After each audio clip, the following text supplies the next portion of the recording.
Dubai মরুভূমিতে desert safari.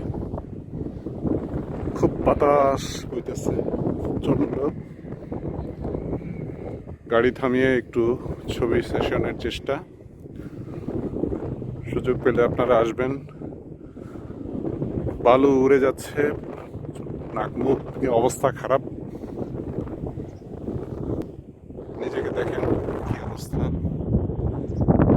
আলু থালু অবস্থা। প্রচন্ড ঠান্ডা, কল্পনাও করা যায় না, এত ঠান্ডা বাতাস। সূর্যটা অস্ত যাচ্ছে,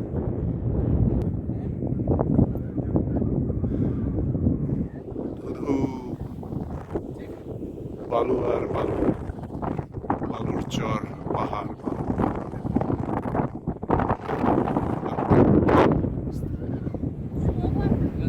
So, buddy, goodbye.